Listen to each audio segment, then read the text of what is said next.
Staff meteorologist Steve Hamilton. Sun and clouds today. We're going to be in the low 90s, but he said that heat index is going to be around 100. I don't That like is humid. today. That is humid. Chance of showers in the PM hours. Hazy and 71 overnight. Tomorrow, just like today, other than the shower part, doesn't look like we're going to get any rain chances.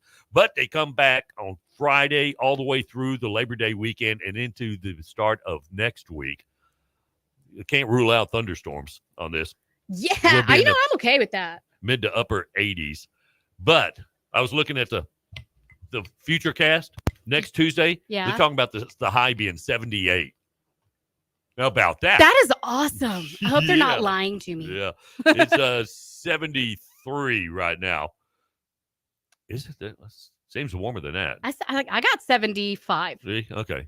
Well, then it is warmer than 73. All right. Time for strange but true news, Casey. Bring it on. Oh, by the way, before I start. Yeah. I think next hour, we're going to throw in the Yes game. Yes. I love the Yes game. That's the only way that a listener is guaranteed to win is the Yes game. Yes. Yeah. Well, I mean, except for that one who. Except for Ben. Benno. Is it no? Okay.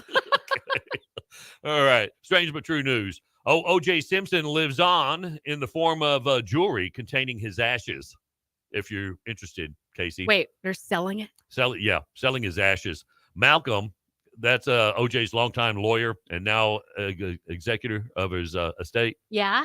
Tells TMZ that the Juice's remains have been transformed into cremation jewelry, which was divvied up among his 4 adult kids. Whoa. Simpson was created back in April following his death because it would be weird to cremate him before his death.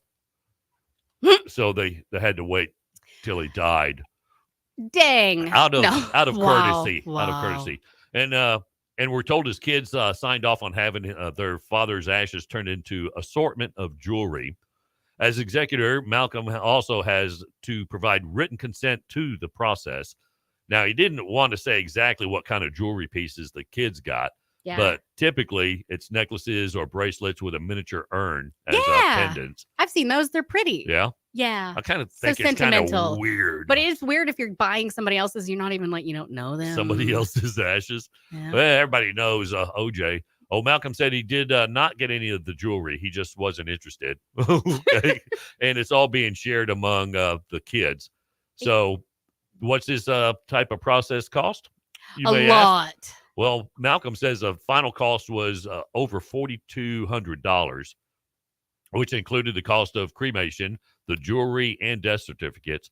Malcolm is trying to liquidate most, if not all, of OJ's assets to pay off the mountain of debt that he left behind, including tens of millions still owed to the Goldman family. Yeah. So if you want any of OJ's ashes, get a hold of Malcolm. You know that's probably going to sell for a lot of money. You know there's someone out there, they're going to go buy it. Gross. Yeah, they're going to buy it. Sick, twisted people. All right, a new state law requires every Utah school to have an armed guard on site every day.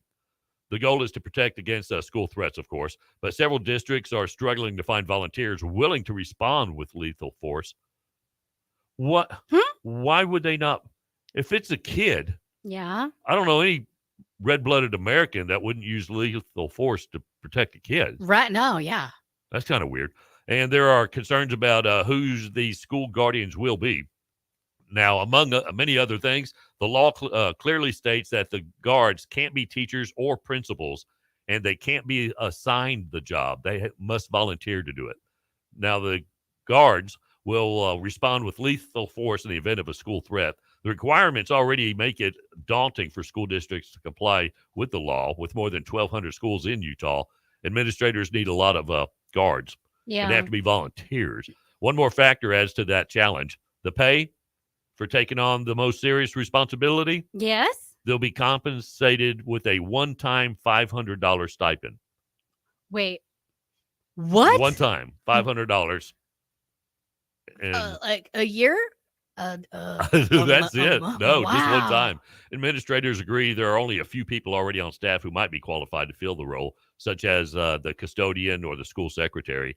And to make matters worse, Canyons surveyed their employees, asking who would take on the part.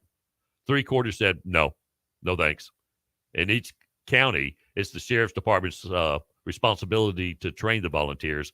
like the school's law enforcement feels the weight and cost of this new law.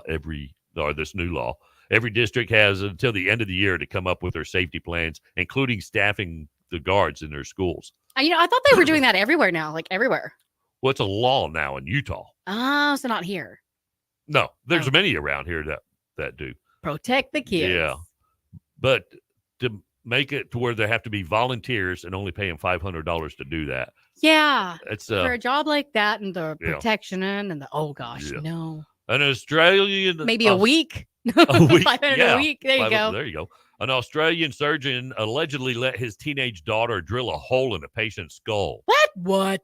I guess it was take your kid to work day or something. Oh. Following a forestry accident back in January, a 33-year-old man was flown by air ambulance to an Australian hospital with serious head injuries. Now, he needed emergency surgery, but the doctor allegedly let his 13-year-old daughter take part in the operating on him. The newspaper reported that she even drilled a hole in the patient's skull. While the operation was said to have gone off without any issues, the patient is still unable to work, and investigations by the Graz Public Prosecutor's officer against the entire surgical team are continuing. It wasn't until April that an anonymous complaint was logged into the public prosecutor's office about the allegations. The newspaper reported that it then took until July for the alleged victim to be informed by police, it added. The surgeon and one other employee, a specialist who was present during the operation, are said to have been let go by the hospital. He let his daughter drill a hole in someone's head. Yeah. Okay. Yeah, take your daughter to work day. So he did, and his daughter, he let her drill a hole in the dude's head. Yeah, I don't think she's qualified. But man, what a story she's going to be able to have at show and tell. Yeah, she will. Guess what I did? Yeah, you losers. Okay. All right. Daddy's going to jail, I'm sure. Woo, yeah. All right. Land Passes Real Country is on iHeartRadio, or just download the app on your phone. You can take us everywhere you go, okay? Yo, too. Leave your drills at home. 8:49, 11 before 9. The Land Passes Real Country. Today's hits, yesterday's favorites. Good morning. Today, new dangers face mankind.